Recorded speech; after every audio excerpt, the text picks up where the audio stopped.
नमस्कार दोस्तों। आज से हम आधुनिक भारत के PYQ सॉल्व करेंगे। ठगों के दमन में निम्नलिखित में से कौन संबंध था? ऑप्शन ए है जनरल हेनरी, ऑप्शन बी है कैप्टन स्लीमन, ऑप्शन सी है अलेक्जेंडर बर्न्स, ऑप्शन डी है कैप्टन रॉबर्ट पेम्बरस्टन। इसका सही उत्तर हो जाएगा option B, Captain Sleeman. Explanation देखते हैं। ठगों में हिंदू और मुसलमान दोनों धर्मों के अनुयायी सम्मिलित थे, परंतु वास्तव में ये लोग काली, दुर्गा और भवानी माँ की पूजा करते थे तथा प्राय ये क्या करते थे, अपने शिकार का सिर काट के देवी के चरणों में बलि के रूप में चढ़ाते थे। और ऐसा करने के पीछे उनका मानना था कि उनका यहाँ धंधा विधि का विधान है तथा जिनको वो मार रहे हैं उनकी मृत्यु उनके भाग्य में इसी प्रकार लिखी हुई होती है। लॉर्ड विलियम बेंटिंक ने कैप्टन सलीमन को ठगों के विरुद्ध कार्रवाई करने के लिए नियुक्त किया। कैप्टन सलीमन ने लगभग 1500 ठगों को बंदी बना लिया। उनमें से अनेक ठगों को फांसी दे दी गई, कुछ को आजीवन निर्वासित कर दिया गया। 1837 ईस्वी के पश्चात संगठित रूप से ठगों का अंत हो गया, अर्थात 1837 ईस्वी के बाद संगठित रूप से ग्रुप बनाकर कोई भी ठगी नहीं की जाती थी। अगला क्वेश्चन देखते हैं। क्वेश्चन नंबर 2, सती प्रथा पर पाबंदी किसने लगाई? Option A Warren Hasting, option D Lord Curzon, option C William Bentinck, option D Lord Canning. इसका सही उत्तर हो जाएगा option C, William Bentinck. Explanation देखते हैं। राजा राममोहन राय जैसे प्रबुद्ध भारतीय सुधारकों ने विलियम बेंटिक को सती प्रथा को अवैध घोषित करने की प्रेरणा दी। बहुत से समकालीन प्रगतिशील समाचार पत्रों ने इनका समर्थन किया और विलियम बेंटिक ने कानून बनाकर सती प्रथा को पूरी तरह से प्रतिबंधित कर दिया। दिसंबर 1829 ईस्वी के नियम 17 के द्वारा विधवाओं को जलाना अवैध घोषित कर दिया गया। आरंभ में यह कानून केवल बंगाल प्रेसिडेंसी में ही लागू किया गया था, लेकिन उसके बाद 1830 ईस्वी में यह नियम बम्बई और मद्रास प्रेसिडेंसी में भी लागू कर दिया गया। अगला क्वेश्चन देखते हैं। क्वेश्चन नंबर 3, इनमें से किस वर्ष बंगाल से दासों के निर्यात को रोक दिया गया? ऑप्शन ए है 1764, ऑप्शन बी है 1789, ऑप्शन सी है 1858, ऑप्शन डी है 1868। इसका सही उत्तर हो जाएगा ऑप्शन बी, 1789। एक्सप्लेनेशन देखते हैं। 1789 ईस्वी की घोषणा द्वारा बंगाल से दासों का निर्यात बंद करा दिया गया था। अगला क्वेश्चन देखते हैं। क्वेश्चन नंबर 4, लॉर्ड डलहौजी द्वारा अवध का विलय अंग्रेजी राज्य में किस नीति के तहत किया गया था? ऑप्शन ए है अपहरण की नीति के द्वारा, ऑप्शन बी युद्ध द्वारा, ऑप्शन सी सहायक संधि द्वारा और ऑप्शन डी कुप्रशासन के कारण। तो इसका सही उत्तर हो जाएगा ऑप्शन डी, कुप्रशासन के कारण। एक्सप्लेनेशन देखते हैं। लॉर्ड डलहौजी ने अवध के नवाब वाजिद अली शाह पर कुशासन का आरोप लगाकर 13 फरवरी 1856 ईस्वी में अवध का विलय अंग्रेजी राज्य में कर लिया था। अवध के अतिरिक्त डलहौजी ने व्यापकता के सिद्धांत के अंतर्गत कुछ राज्यों का विलय अंग्रेजी राज्य में किया था। उसमें पहला नंबर है सतारा, जिसका विलय 1848 ईस्वी में किया गया। फिर जैतपुर और संभलपुर, जिसका विलय 1849 ईस्वी में। बघाट, जिसका विलय 1850 ईस्वी में किया गया। उदयपुर का विलय 1852 ईस्वी में किया गया। झांसी का 1853 ईस्वी में किया गया। नागपुर 1854 ईस्वी तथा करौली का 1855 ईस्वी में अंग्रेजी राज्य में विलय कर लिया गया था। अगला क्वेश्चन देखते हैं। जेम्स एंड्रयूज रैमजे भारत के किस गवर्नर जनरल का वास्तविक नाम था?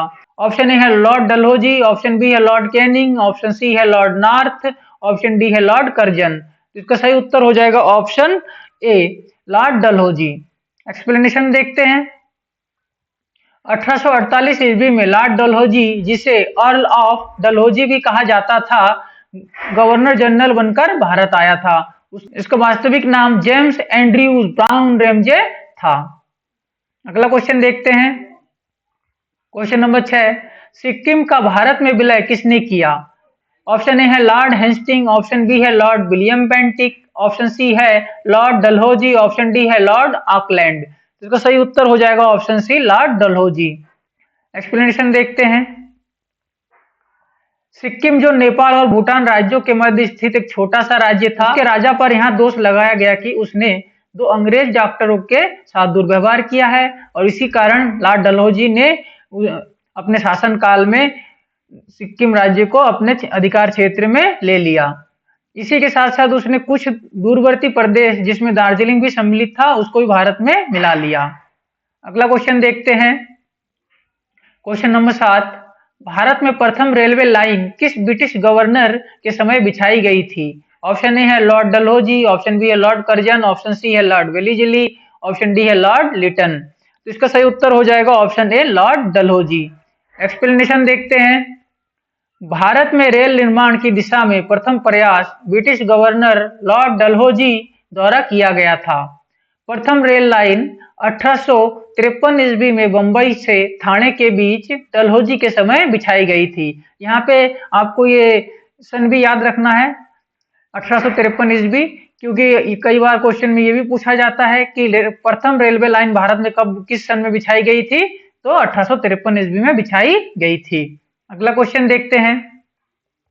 क्वेश्चन नंबर 8, किस कंपनी ने सर्वप्रथम भारत में रेल यात्रा प्रारंभ की? ऑप्शन ए है ईस्टर्न रेलवे, ऑप्शन बी है Great Indian Peninsula Railway, option C है मद्रास रेलवे, ऑप्शन डी है अवध तिरहुत रेलवे। तो इसका सही उत्तर हो जाएगा option be great Indian Peninsula railway के द्वारा।